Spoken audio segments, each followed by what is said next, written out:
Boa noite. Damos as boas-vindas aos presentes no Grupo Espírita Mensageiros da Paz e também aos internautas que nos acompanham pelo canal do YouTube do Grupo Espírita Mensageiros da Paz, a 25ª Conferência Estadual Espírita, promovida pela Federação Espírita do Paraná, retornando ao formato presencial após 2 anos de atividades virtuais que atenderam às recomendações das autoridades sanitárias em função das medidas de afastamento social motivadas pela pandemia da Covid-19. Informamos que, conforme programação da 25ª Conferência Estadual Espírita, durante esses dias estão ocorrendo outras conferências em diversas cidades do Paraná. É a conferência sendo levado a todos os recantos do nosso estado. E a partir dos dias 10, 11 e 12 de março, todos poderemos acompanhar a 25ª Conferência Estadual Espírita através do canal FEP no YouTube. Teremos Divaldo Pereira Franco, Alberto Almeida, Alessandro Viana Vieira de Paula, Jorge Godinho Barreto Neri e Sandra Borba Pereira. Maiores detalhes, acessem o site conferenciaespírita.com.br. E agora vamos, então, à apresentação dos companheiros que compõem a mesa diretiva dos trabalhos desta noite. Neide Aparecida Pereira, presidente da União Regional Espírita, 6ª Região, com sede na cidade de Jandaia do Sul. Tânia Santos Assunção Caldeira, coordenadora do Departamento de Mediunidade da 6ª URI. Allan Kardec Moreira, segundo vice-presidente da 6ª União Regional Espírita. E a nossa conferencista da noite, Eulália Maria Alves Brandão Bueno, que será apresentada a seguir. E eu, Hilda Carlesse, secretária da Interregional Norte. Agora, então, convidamos a nossa companheira Tânia Santos Assunção Caldeira para que conduza os nossos pensamentos em prece.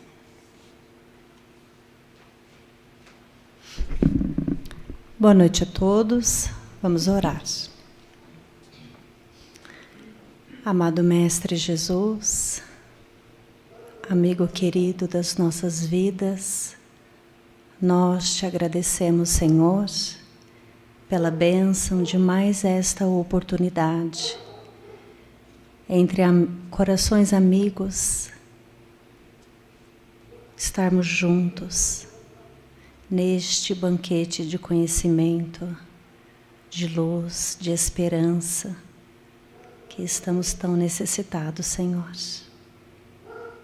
Rogamos a presença da espiritualidade amiga, a fim de que possamos passar esses momentos aqui em comunhão de ideias, de ideais, do desejo sincero de que o teu reino venha se instalar definitivamente em nosso coração. Rogamos pela nossa querida irmã, que seja amparada, inspirada, compartilhando conosco o fruto dos seus estudos. E que a tua paz, Senhor, esteja conosco, que possamos sair daqui muito melhores do que quando aqui chegamos. Que assim seja.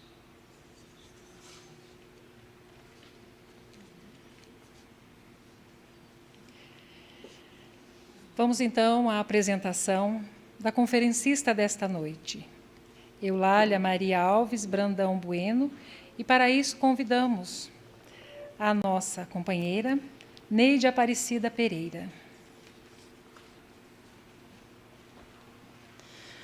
Boa noite. Eulália Maria Alves Brandão Bueno, portuguesa de nascimento, veio para o Brasil em 1960. Trabalhador espírita desde 1971.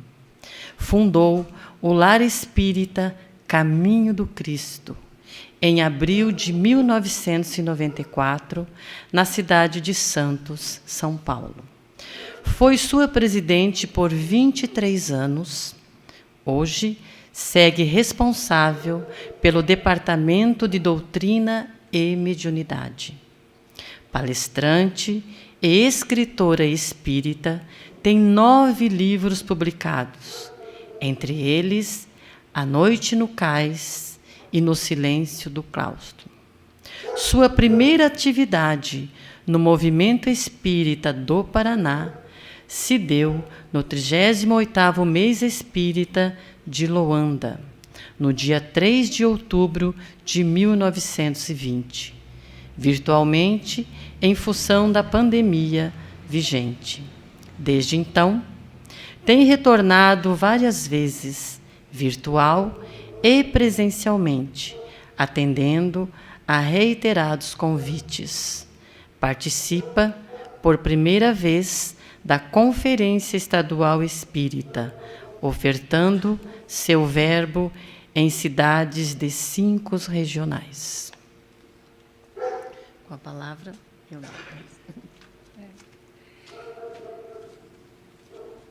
E hoje, então, a Eulália vai nos trazer o tema da manjedoura à cruz. Então, desejamos à amiga um ótimo trabalho.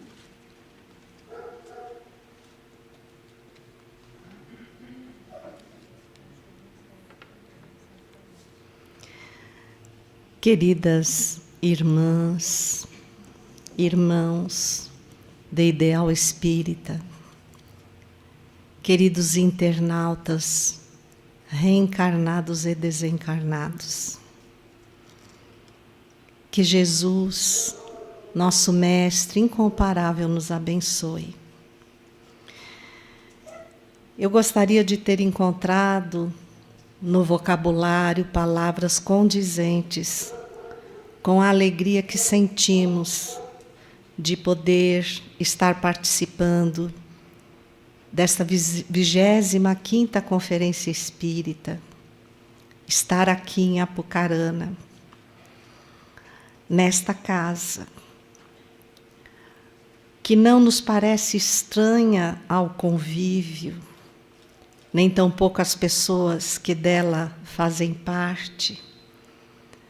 Já procuramos relembrar os locais onde estivemos, impossível, mas todos nós sabemos o que fizemos. E a bênção que é sermos espíritas nesta oportunidade. Que não naufraguemos, porque os benfeitores espirituais, a serviço do Cristo, muitos se empenharam em realizar um planejamento reencarnatório minucioso. Talvez não tenhamos ideia, nós que aqui estamos, atrás desta mesa, nossa Tânia, que conheço hoje, que tem a responsabilidade da condução da mediunidade, sabemos como Emmanuel nos adverte que somos espíritos que fraudaram ostensivamente as leis divinas. E hoje resgatamos sob o peso de severos compromissos os equívocos do passado. Não podemos perder nenhuma oportunidade, porque esta vida, no contexto em que nos situamos, nunca mais se repetirá. Gostaria de dizer a vocês que estou de pé nesta tribuna, mas minha alma está de joelhos diante desse Jesus de quem nos propusemos a refletir um pouco por tudo que ele representa para nós e pelo tanto que insistimos em ignorar as contínuas bênçãos com que ele nos acoberta a ignorância. Nós começamos e fizemos questão de trazer algumas anotações, porque confidenciava a uma das companheiras que conosco conversavam que a palestra que me cabe fazer nunca está pronta. Porque no dia que eu a considerar pronta, eu começo a falência.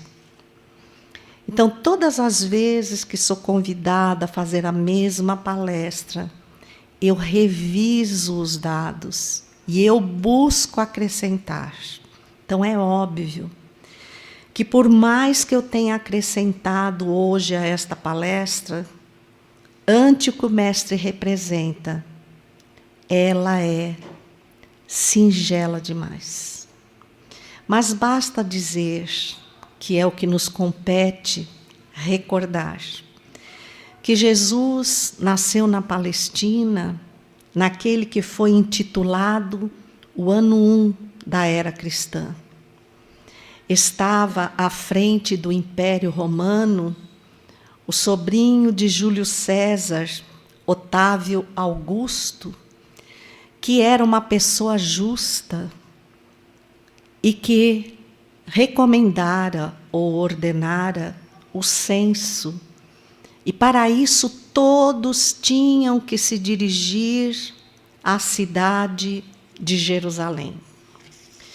Fomos buscar no livro de Francisco Cândido Xavier, Por Diversos Espíritos, intitulado Antologia Mediúnica do Natal, a lição de número 50, Os Animais ante o Natal, pela pena do irmão X, o nosso inesquecível Humberto de Campos. E ele nos fala que participou de uma roda de conversa em que estavam presentes, entre outros espíritos, Ebenezer Ben Akin, que era o orientador dos povos hebraicos do mundo espiritual. E que ele começou uma narrativa que ouvira há muitos anos de Rabi Eliúde, que o antecedera e que hoje, ou naquela época, já habitava os páramos do mundo espiritual. Mas ele começou a narrar a saga para que se formalizasse a vinda do Cristo. Porque nós pensamos assim: Jesus é o governador espiritual da Terra. Para ele tudo é fácil. Olhemos para nós e começamos a encarar a primeira grande dificuldade que ele tem. Então, convocados para o censo, como todos, de todos os recantos, José, Maria, no final do processo gestacional, com muita dificuldade, se dirigiram a Belém. Recordemos que José já era um homem maduro e Maria era uma jovem que hoje estaria classificada como uma adolescente da nossa era. Uma jovem belíssima. Nós temos pinturas que retratam a beleza de Maria de Nazaré. Eles começaram a buscar uma estalagem onde pudessem permanecer, pois a qualquer momento sabiam que ela poderia dar à luz. Mas esse foi um trabalho que não conseguiram realizar.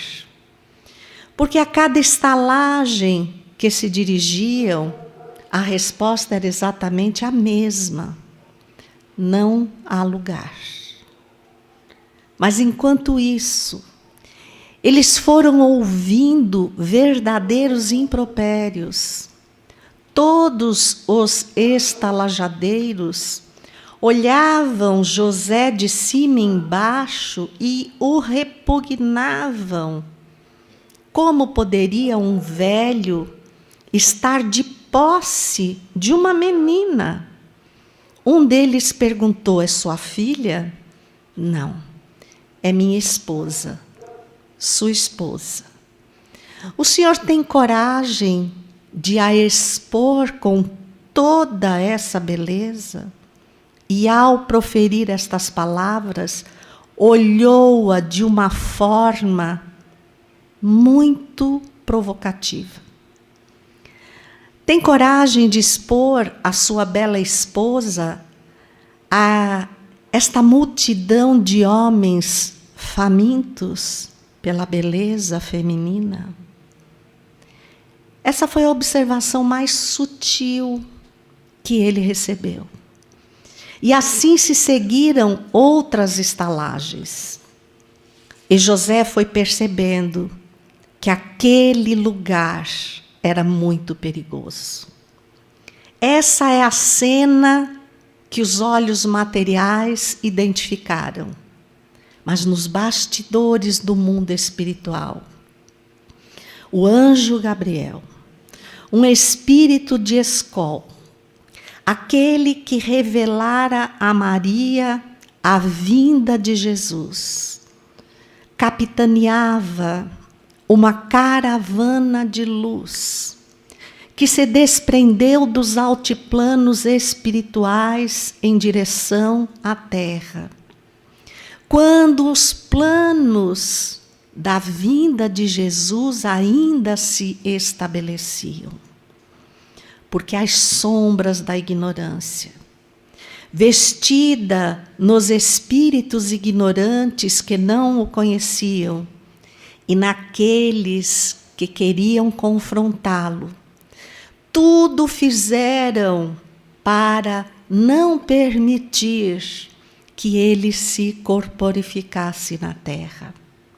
Foi então que esse anjo de luz, vendo a cena que se desenrolava, a verdadeira multidão de espíritos trevosos que se aproveitavam daqueles que ali estavam, que aproveitavam o senso para beber em demasia, para caírem na orgia, explicitando a sua desvalia moral.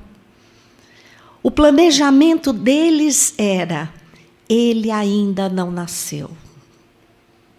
Continuamos com a vantagem de conseguir destruí-lo a tempo para que não consiga vir.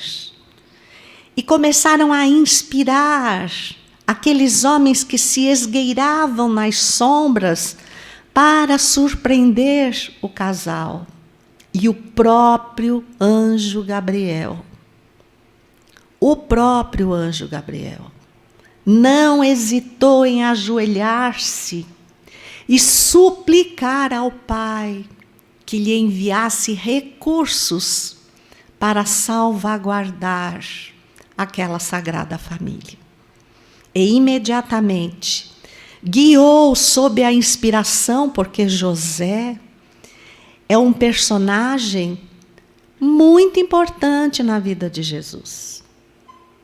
E nós nunca paramos para refletir sobre isso.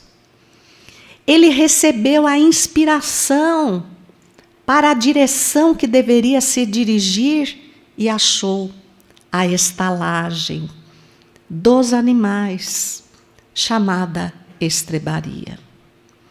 Foi ali que se sentiram seguros. Logo, talvez pelo cansaço, pela pressão psíquica, pelo constrangimento moral que passaram, Maria iniciou o seu trabalho de parto. José, prestimoso, pediu licença aos animais e, sem ter onde depositar o pequeno menino que chegava, limpou a manjedoura.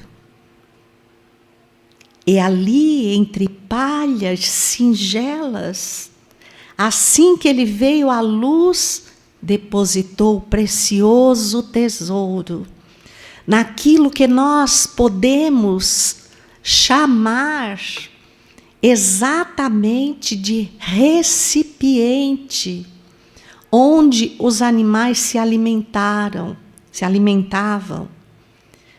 O lugar ideal para Jesus chegar, porque Ele é o verdadeiro alimento das nossas almas. A manjedoura inicia a grande lição que o Mestre veio nos trazer. Não importa como eu chego à Terra. Não importa se eu nasço num berço de ouro ou se eu nasço na singeleza da humildade. Isso não prejudica, não interpõe obstáculos para a realização da tarefa que trazemos como espíritos. Ele gravou essa lição no fundo da nossa alma, com a sua própria experiência. Ele não precisava vir. Ele não precisava vir. Ele poderia, como tantas vezes fez e continua fazendo, enviar um dos seus mais altos emissários para prestar o serviço iluminativo a cada um de nós, porque não sabemos onde estávamos a essa época. Mas a impressão do Cristo que renasce na terra imprimiu-se no espírito de cada um de nós. Esse Jesus escolheu vir.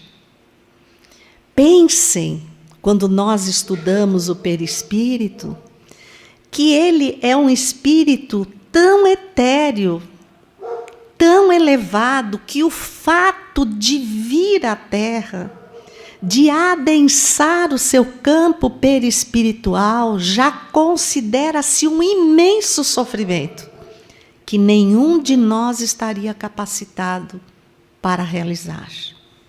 Então, quando a gente diz assim, o maior sofrimento de Jesus foi a cruz. Não. A cruz foi o retorno.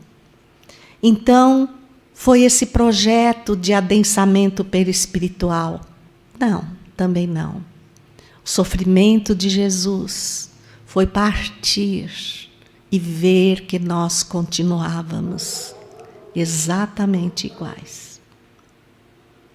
Ao longe, 3 supostos reis magos, que em Mateus, capítulo 1, versículos 1 e 2, ele não identifica como reis, ele chama apenas de magos, recordando que magos, no período em que Jesus veio à Terra, eram sábios, eram homens de um conhecimento vasto, que dominavam provavelmente a astronomia, as ervas, eram incluídos nos que aconselhavam os reis, eram considerados criaturas especiais que o Espiritismo denominaria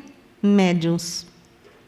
Porque eles pressentiram, segundo dizia as Escrituras, que Jesus, o divino amigo, estava reencarnando naquele momento.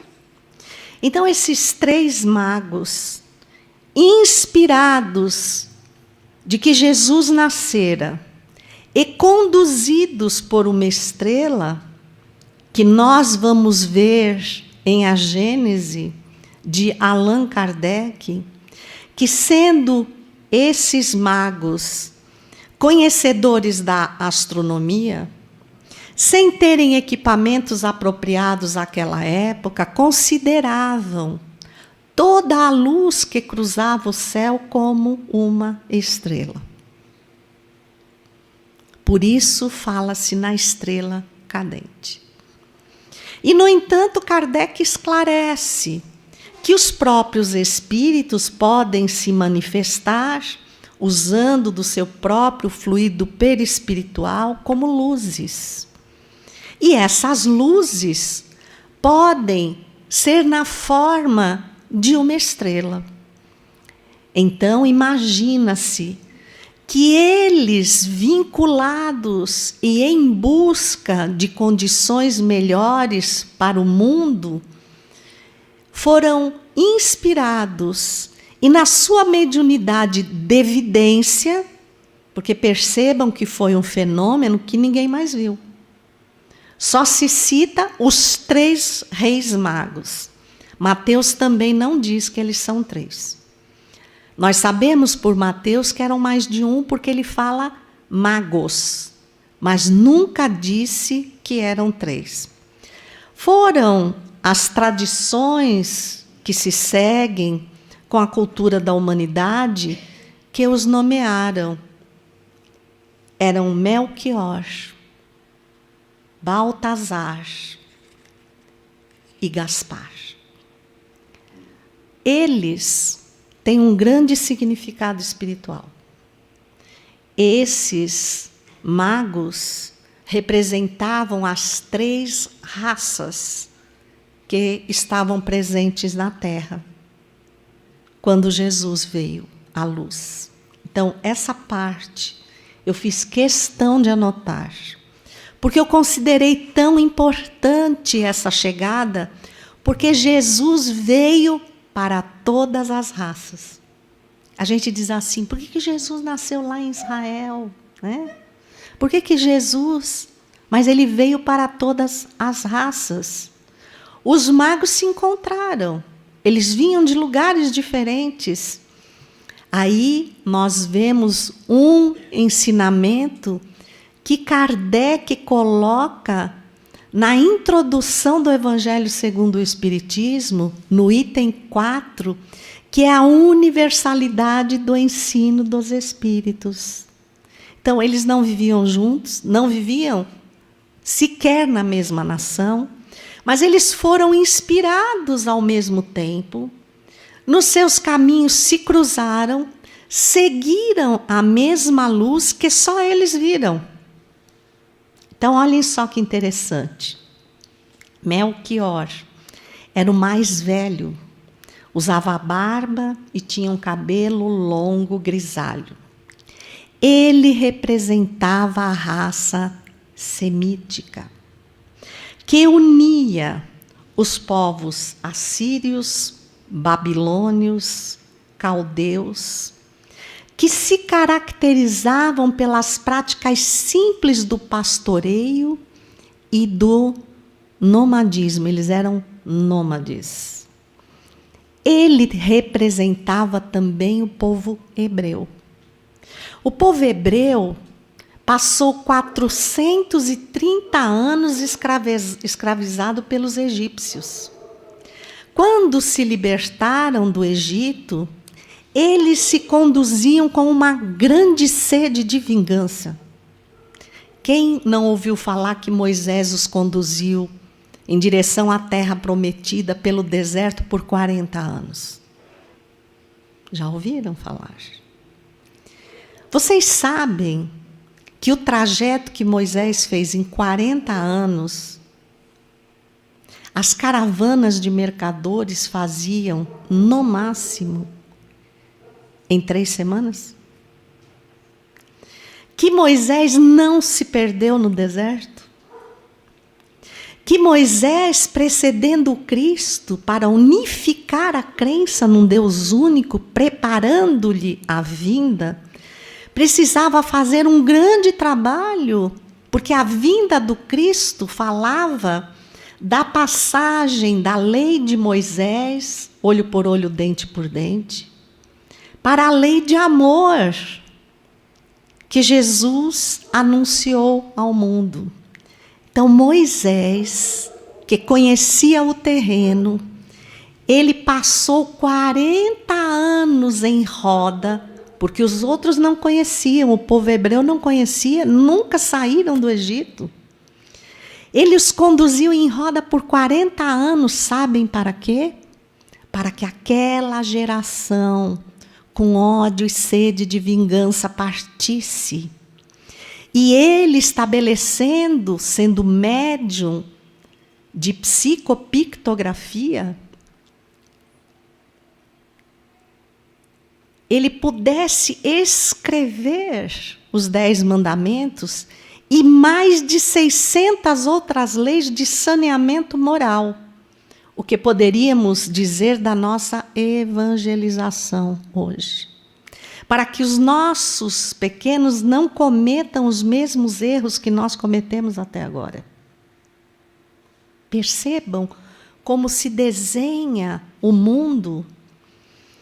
40 anos para que se desvanecesse a sede de vingança e eles fossem criados na singeleza, na humildade, no trabalho rude, na simplicidade, para estarem prontos a receber Jesus. E, no entanto, eles esperavam um Messias guerreiro, que nascesse nas camadas de alta estirpe de Israel, nas famílias de linhagens especiais, e que pudesse libertá-los de outro jugo, que era o jugo romano. Por isso, até hoje, muitos judeus não creem que Jesus é o Messias, embora hoje temos os judeus cristãos, que até pouco tempo eu não sabia da existência deles. Os judeus que não abandonaram as suas crenças, mas aceitaram que o Messias foi Jesus. Olha que avanço. E Jesus, como fazê-los acreditar que era o Messias naquela manjedoura? Então, Melquior tinha uma função excepcional. E como nós sabemos que os reis magos deram presentes a Jesus, olhem o que eu descobri. Melquior ofereceu ouro. O ouro, simbolicamente, naquela época, representava a autoridade sobre todas as coisas materiais. Então, ele colocou o ouro à beira da manjedoura como quem reconhece Jesus, o Senhor Supremo de todos os valores da terra, ou, em outra linguagem, que nada nos pertence. Olha que coisa linda. Depois vem Gaspar. Gaspar era um jovem, sem barba e louro. Ele representava a raça branca, europeia. Ele ofereceu mirra. Mirra era uma planta de cuja casca se extraía um óleo de aroma agradável e muitos medicamentos utilizados por esses sábios e que curavam doenças inimagináveis. E a mirra representava o poder sobre toda a enfermidade e foi oferecida ao médico das almas, ao supremo médico das almas, que tem o poder de curar-nos as enfermidades morais. Posteriormente veio Baltazar. Baltazar usava uma barba cerrada e era o representante dos povos negros. Ele ofereceu incenso. E o incenso representava o poder total sobre todas as questões espirituais. Perceberam que eles não foram 3 reis que vieram e que ofereceram, para ficar bem na foto, tesouros da época a Jesus? Não. Eles se vergaram perante aquele que eles reconheciam com o supremo poder sobre todas as coisas da terra e do céu. E em reflexões que fui fazendo, lendo a codificação tão esquecida por nós, vendo os comentários mesmo de outras religiões e a forma como a Bíblia nos apresenta os 3 reis magos, quando a Gênese fala que os espíritos podem se apresentar na forma de uma luz, e quando eles falam de uma estrela, de um brilho excepcional que lhes traçou o caminho para onde deveriam dirigir, eu roguei à nossa benfeitora: como é que eu posso definir essa estrela onde eu for falar de Jesus? E ela disse: minha filha, era o próprio Jesus na sua grandeza, cruzando os céus para se abrigar no pequenino e frágil corpo de carne. E só os homens de boa vontade ouviram.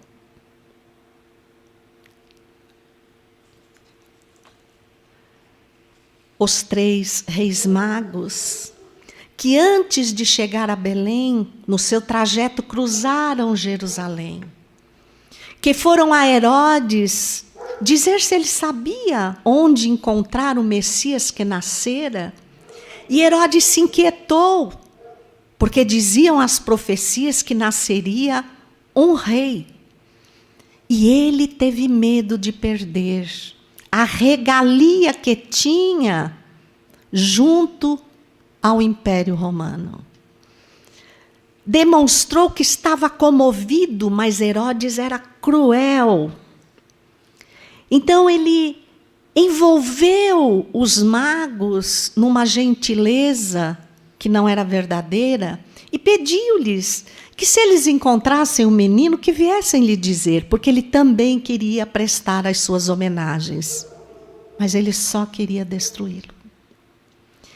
E os reis magos sentiram isso e não retornaram para dar as informações a Herodes, que, revoltado, convocou todos os seus soldados e disse-lhes: vão a Belém e matem todas as crianças de 2 anos para baixo. Ele não podia ter o trono ameaçado. E enquanto os soldados se dirigiam a Belém, mais uma vez surge José, na sua grandeza, na sua conduta moral ilibada, na sua mediunidade, a quem foi confiada a segurança da Sagrada Família. Não pode ser qualquer espírito. E um anjo lhe aparece, que não é denominado, e diz: foge para o Egito, porque virão matar todas as crianças e tens que proteger o Messias. E ele vai. Só retornarás quando nós novamente te trouxermos o aviso de segurança. E eles permaneceram no Egito por 4 anos, até a morte de Herodes, que em todo esse período perseguiu incansavelmente, matando crianças que pudessem ter escapado daquele momento e que lhe ameaçassem a grandeza, ou a suposta grandeza, que se encerrou no túmulo, ao contrário do Mestre. Percebam os meandros do mundo espiritual, cerceando a ação das trevas, para que o Messias não realizasse a tarefa a que se propôs. Percebam a grandeza dessas informações. Aos 4 anos, quando um novo anjo lhe aparece e diz que pode voltar, eles voltam para Nazaré. Jesus cresce em Nazaré, aprende a carpintaria com seu pai e ali permanece até o início do seu messianato, aos 30 anos de idade. Busquem Boa Nova, a lição número 2 é totalmente voltada para a infância e juventude de Jesus, sob a narração incomparável de Amélia Rodrigues. Perdão, de Humberto de Campos. Vão em torno dessas informações. Agora reflitamos um pouco. Jesus é o governador espiritual da Terra. Quando buscamos as informações espíritas, vamos à Revista Espírita, fevereiro de 1868, e combinamos essas informações com as de André Luiz, no Evolução em Dois Mundos, capítulo 1, Fluido Cósmico. E vamos ao livro A Caminho da Luz, de Emmanuel. Conjugamos os textos e vemos: Jesus é um espírito alçado ao mais alto grau da ordem dos espíritos puros, que permanecem numa comunhão indescritível com o Pai, do qual conseguem absorver a matéria mental, ou que nós conhecemos como fluido cósmico universal. Com ele constroem galáxias, planetas, sóis, estrelas. É a massinha de modelar dos co-criadores em plano maior, de onde saem os Cristos, incumbidos por Deus das tarefas a benefício dos mundos e do universo. Então nós temos o Cristo planetário, mas temos o Cristo do sistema solar, mas temos o Cristo galáctico. Porém, todos esses espíritos são infalíveis. Falíveis somos nós. Infalíveis. Sabe o que isso quer dizer? Que o plano de Jesus para a Terra nunca esteve ameaçado. Que se nós não fizermos parte do projeto pedagógico do Cristo, é um direito que nos assiste. Porém, como ele tem que continuar com esse projeto, quando se esgotarem todas as possibilidades, aqueles que não se adequarem serão amorosamente, eu não gosto do termo excluídos. Se aqui na Terra, com tanto defeito, porque somos espíritos imperfeitos, nós já nos debruçamos para não excluir ninguém, dizer que serão excluídos, degradados, não é uma linguagem que se adapte ao Cristo. Nós seremos aqueles que não nos adaptarmos, que tivermos dificuldade de aprendizado, para uma outra sala de aula. Com um Cristo que recomece a matéria com todo o amor e carinho para que nós a aprendamos.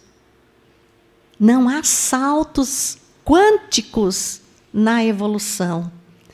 Nem há exclusão, nem há abandono. Isso não existe no mundo espiritual. Nós é que queremos impor as nossas limitações usando a linguagem inadequada para dizer assim, por exemplo, hoje. Você acredita mesmo que Jesus é isso tudo? Olha, começa lá atrás. Não conseguiu um lugar para nascer. Foi nascer numa estrebaria. Depois, não conseguiu se defender. Morreu na cruz. E vamos aí narrando pela história da humanidade, até chegar à atualidade e dizer assim, ele nem conseguiu matar o coronavírus. O que ele está fazendo? Se ele é o governador espiritual da Terra, por que ele não protege aquilo que lhe pertence? Olha como nós não conhecemos Jesus. E se não o conhecemos hoje, sob as bênçãos esclarecedoras da doutrina espírita, se duvidamos da grandeza moral dele, a ponto de dizermos que não fizemos a vontade dele, então ele nos castigou mais uma vez, mandando um vírus poderoso para dizimar, como nós estamos enganados. Se formos ao livro de Joana de Ângeles, buscar a lição intitulada Estado de Transe, eu estou tentando me lembrar o nome do livro, que foi lançado em maio de 2020, que antecede o Vida Plena. Vidas vazias. Olha como é bom ter um médium na mesa. Gratidão, Tânia. Essa lição nos ensina coisas incomparáveis. Como dizendo, por exemplo, que nós hoje caminhamos em estado de transe. Lembram da pergunta 459 do Livro dos Espíritos? Influenciam os espíritos em nossas vidas? Muito mais do que imaginais. Na maioria das vezes são eles que vos conduzem. Mas nos conduzem porque nós não nos conduzimos. Como nós exercemos um poder de influência entre o mundo encarnado e o desencarnado, tanto na direção de lá para cá como daqui para lá, então nós nos largamos e aceitamos qualquer influência. Por exemplo, hoje o modismo na Terra é pode tudo. E ninguém questiona se é moral. Criou-se o moralismo da imoralidade, nós aceitamos como um processo natural. Então estamos em estado de transe, aceitando qualquer inspiração e acreditando que é fruto da nossa inteligência, quando é fruto da nossa insuficiência de recursos morais, que nos permitem aceitar tudo, sem considerar que estaremos respondendo pelas escolhas que fizermos. E ela segue narrando que no nosso campo mental tudo fica depositado.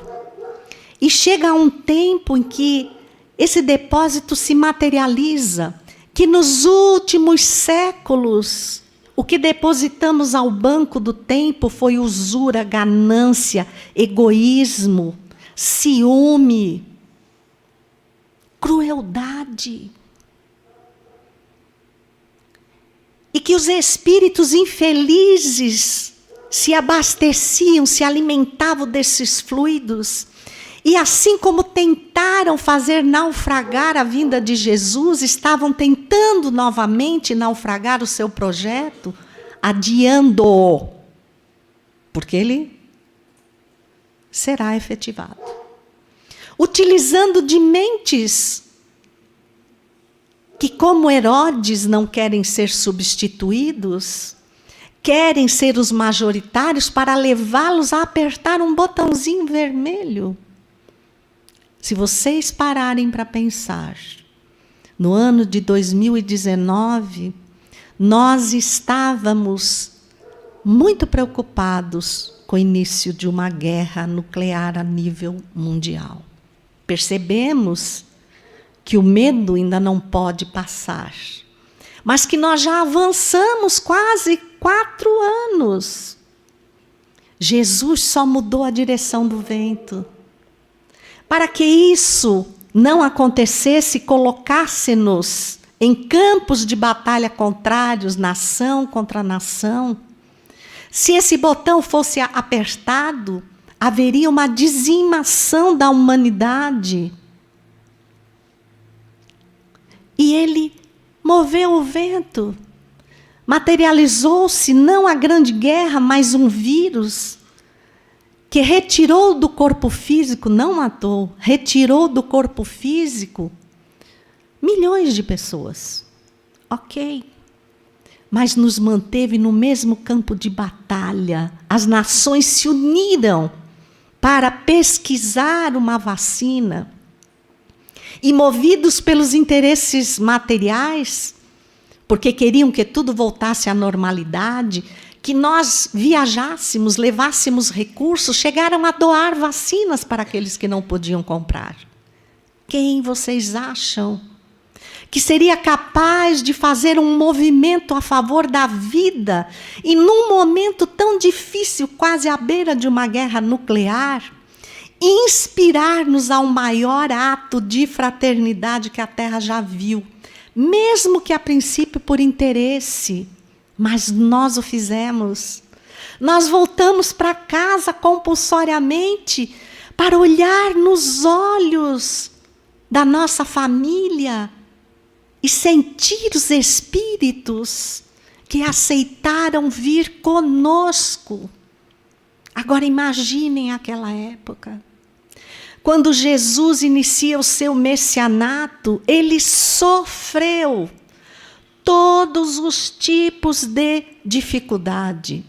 E é isso que a cruz representa e que legou a nós a recordação de que a travessia da terra, da reencarnação, é para todos o caminho da manjedoura, porque nós chegamos sem nada. E vamos ter a oportunidade de construir durante a vida alguma riqueza moral para levarmos no instante sublime da crucificação. Quando podemos ficar na trave horizontal sem conquistar absolutamente nada, ou ascendermos a trave vertical em direção ao Cristo. Com a cruz ele nos disse: no mundo só tereis aflições. Se nos perdermos no campo da materialidade, só teremos aflições, porque tudo que ganhamos na materialidade vamos perder. Vamos ter que deixar. Por que nos afligimos? Continua Jesus dizendo: ah, Jerusalém, Jerusalém, ó mães de Jerusalém, não chorai por mim. Chorai antes por vossos filhos, que se perdem nos valores da terra sem conseguir compreender o convite que lhes faço agora. E se Jesus pudesse materializar-se, ele repetiria isso. E uma coisa infinitamente mais dolorosa para nós, que no momento supremo ele disse: Pai, perdoai-os, eles não sabem o que fazem. E hoje, principalmente a nós espíritas que continuamos crucificando Jesus, porque não nos decidimos a permanecer com ele, em definitivo, ele diria: Pai, dai-lhes outra oportunidade, perdoai-os, porque eles sabem, mas não fazem. Porque nós sabemos e não fazemos. Estamos sempre postergando por algo que é mais urgente, que é iminente, que pode me jogar numa adversidade que eu considero que não consigo lidar. Mas vou lidar com a soma de todas as minhas deserções quando não puder mais me sustentar neste corpo. Porque todos vamos partir.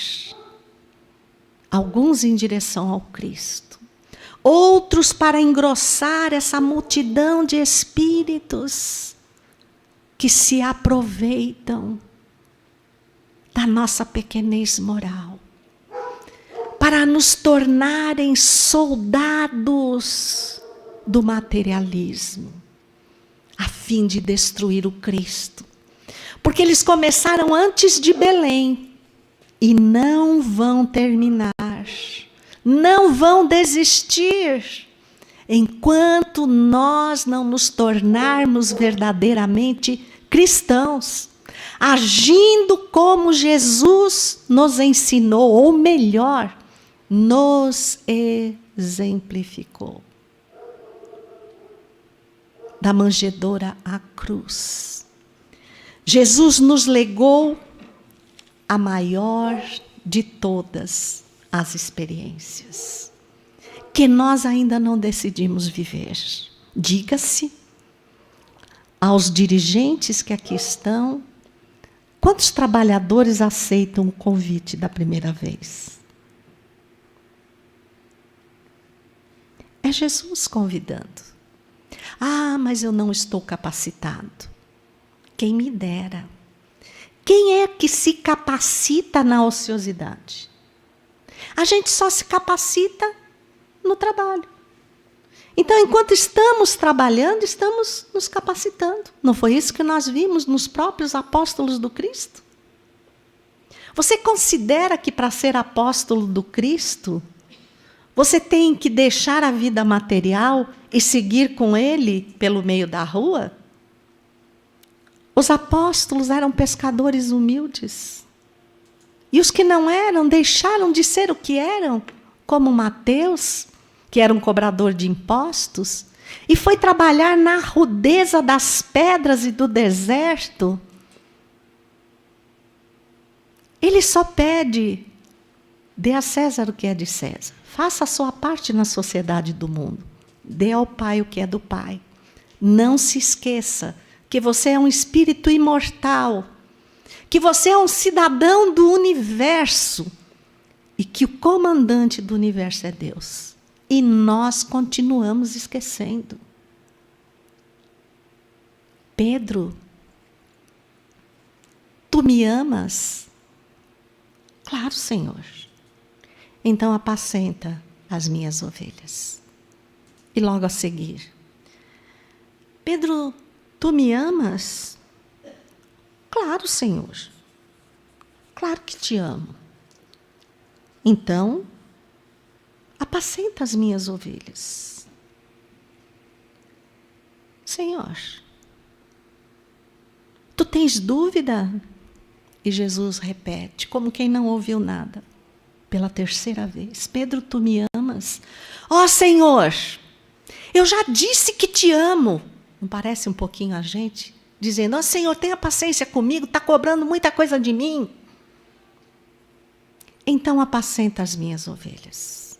E antes que o galo cante 3 vezes, tu me negarás 3 vezes.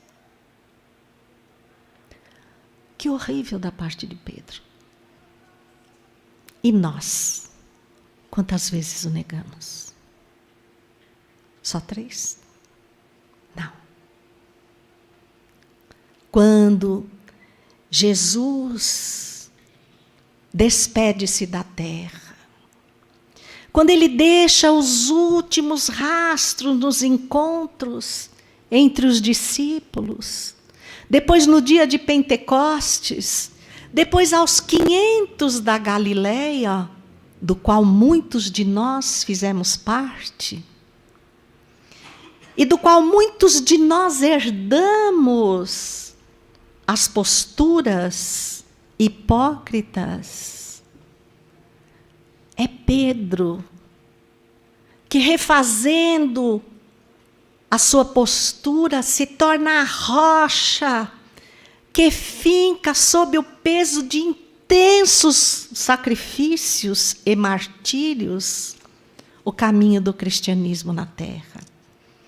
Junto a João e Tiago, eles abrem a casa do caminho entre Jerusalém e Jope.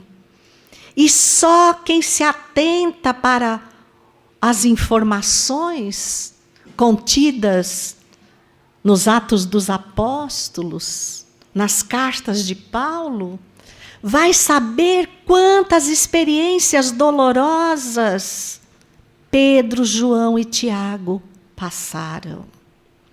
Mas foram Pedro, João e Tiago, os 3 apóstolos, que mais presenciaram os momentos da intimidade do Cristo, como a transfiguração do Monte Tabor, como o instante do Getsemane no Monte das Oliveiras.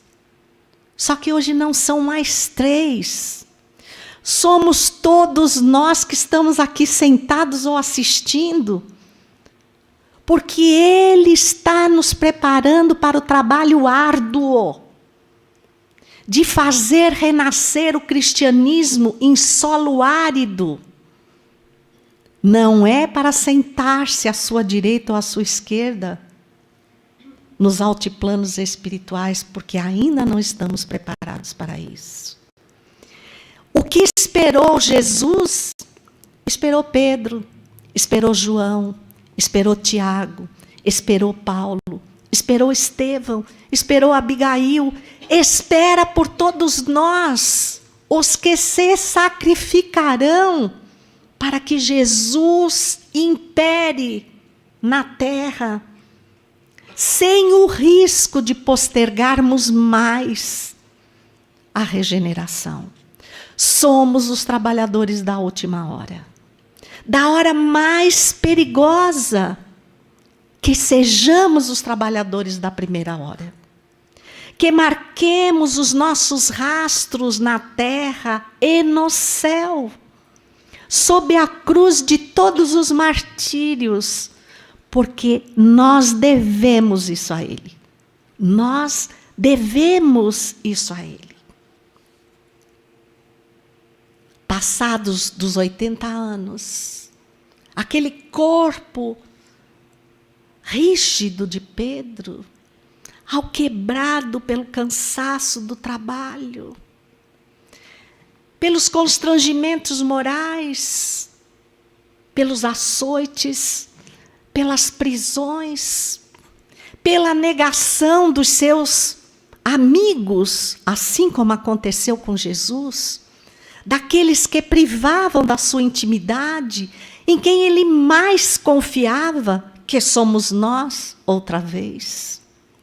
Pedro seguia empurrado pelo pretoriano Sertório Aniceto, que comandava um pelotão com o destino de crucificar aquele apóstolo nojento, como ele se referia. E enquanto a multidão, os pobres e os aflitos que receberam amor das suas mãos, choravam e clamavam por ele, Sertório Aniceto mais o espezinhava. E então, velho, onde está aquele que defendes até agora? Ele não conseguiu se salvar e tu imaginavas que ele iria salvar a ti? Pedro desfilou até a entrada de Roma. Pela última vez, os seus olhos pousaram-se na grandeza material, na suntuosidade daqueles que pensam que tudo tem no poder da terra, para depois virarem pó no seio dela. E espíritos torturados por séculos no mundo espiritual, permanecendo esquecidos por todos nós. Mas Jesus nunca ninguém esqueceu. E por isso ele é perseguido. Qual é o papel que cada um de nós vai assumir neste momento? Pedro deixou-se crucificar e só fez uma exigência: crucifiquem-me de cabeça para baixo. Eu não mereço morrer como o mestre. Eu sou um verme vencido. E ele foi crucificado de cabeça para baixo, mas demorou para morrer. E com raiva, porque queria comemorar, Sertório Aniceto tomou de um grande pedregulho, mirou, atirou na cabeça de Pedro, que rasgou-se em sangue, mas os seus olhos não viam o sangue. Os seus olhos viam Jesus, o mestre de quem ele tinha tanta saudade. Vinha dos altiplanos, entre trombetas que soavam, anunciando o rasgar de uma nova vida para o apóstolo fiel. Ah, como ele tinha saudade da época em que caminhava com Jesus em torno do lago de Genezaré. Ele recordava as Decápolis, as 10 cidades onde eles mais perambularam, para curar os enfermos, dar luz aos cegos, acalmar os aflitos, fazer andar os paralíticos. Ele sentiu o perfume das rosas de Betsaida, das romãzeiras de Dalmanuta, das quintas frutescentes de Magdala, dos pequenos vinhedos de Cafarnaum.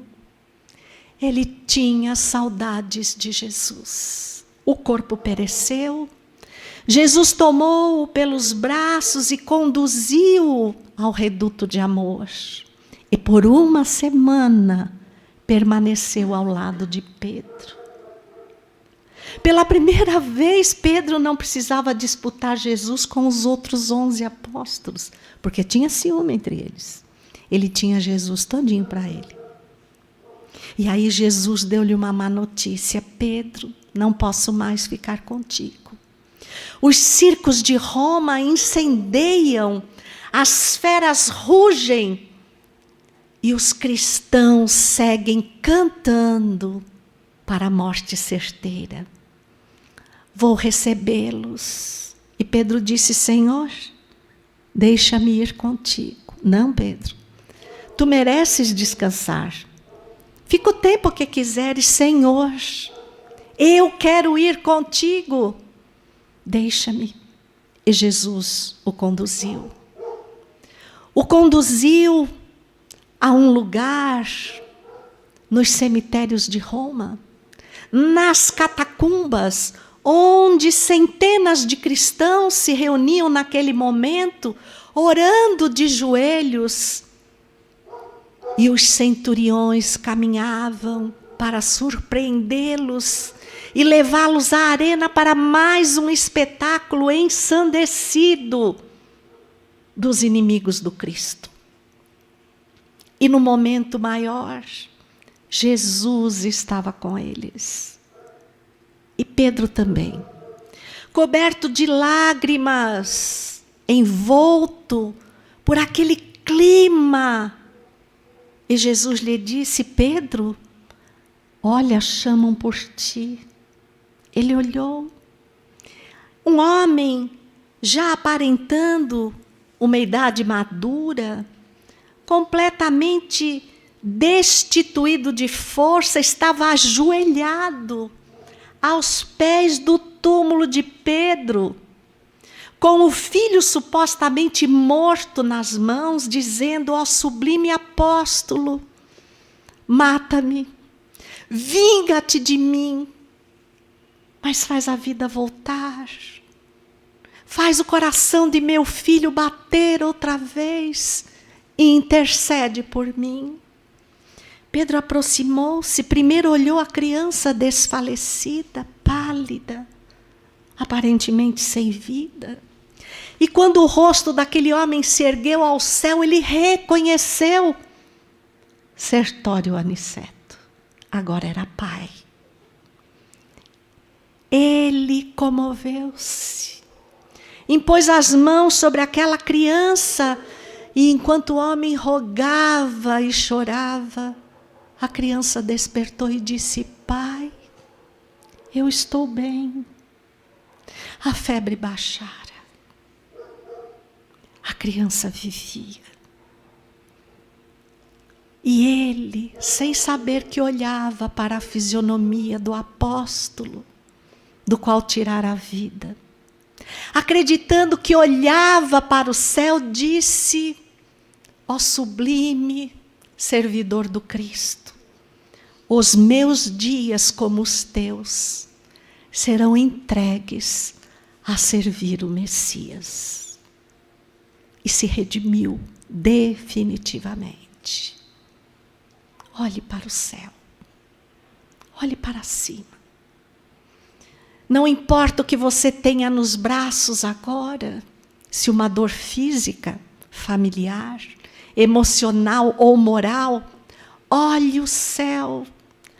Ajoelhe a alma ante esse mestre incomparável de luz e peça sem medo: Senhor, eu sei que até hoje eu não tive coragem de enfrentar o mundo por amor a Ti, mas alivia-me o peso, Jesus, para que um dia eu possa perceber que não estava olhando o céu, estava olhando os Teus olhos, e finalmente servir-te para sempre, Jesus, fazendo da minha própria existência o mesmo trajeto da manjedoura à cruz, até que ela brilhe, como agora brilha nos céus do Brasil, no Cruzeiro do Sul, dizendo-nos a todo instante o quanto Jesus designou para o Brasil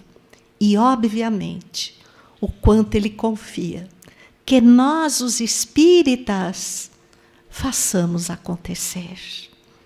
Que esse Jesus de misericórdia e amor agasalhe a todos, nos abençoe e despeça na sua paz. Gratidão infinita e uma noite de muita luz.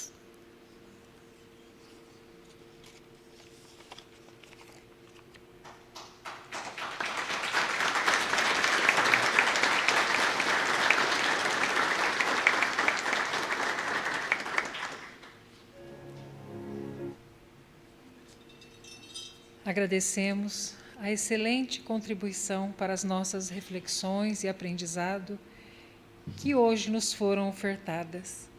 Igualmente também agradecemos os amigos José Ângelo Bueno, que é o esposo da nossa querida Eulália, e também ao João Edson, que é da Federação Espírita do Paraná, que está conduzindo o casal nas cidades onde a Eulália se apresentará.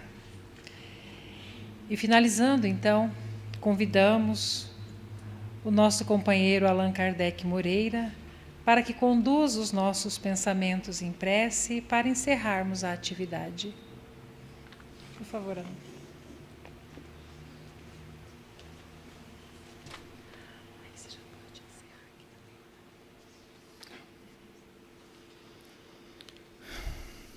Vamos orar. Querido Mestre e amigo Jesus, neste momento, Senhor, envolvidos pela fala emocionante, cativante e inspiradora da nossa irmã, nos colocamos, Senhor, em oração, curvando-nos diante da Tua grandeza, especialmente narrado nesta noite, que nos fez refletir o tamanho da responsabilidade que nos cabe pelos grandes exemplos que nos deixaste. Por tudo isto, Senhor, nós te agradecemos. Agradecemos por esta semana de luz no nosso estado do Paraná, onde teremos inúmeras oportunidades de aprender a Tua doutrina. Agradecemos pela nossa irmã, que deixa o conforto do seu lar para viajar pelo nosso estado, levando os ensinos, acariciando nossas almas e nos fazendo refletir para as nossas responsabilidades. Por tudo isso, Senhor, nós te agradecemos e desejamos sinceramente que a nossa Conferência Estadual Espírita, sua 25ª edição, possa ser coroada de êxito, assim como sempre foi. E que todos nós possamos retornar aos nossos lares e encontrar tudo na mais perfeita paz. Se conosco, Senhor Jesus, agora e sempre. Desejamos então a todos, a nossa gratidão pela presença, nossos irmãos internautas, que todos tenham uma boa noite e um feliz regresso aos seus lares.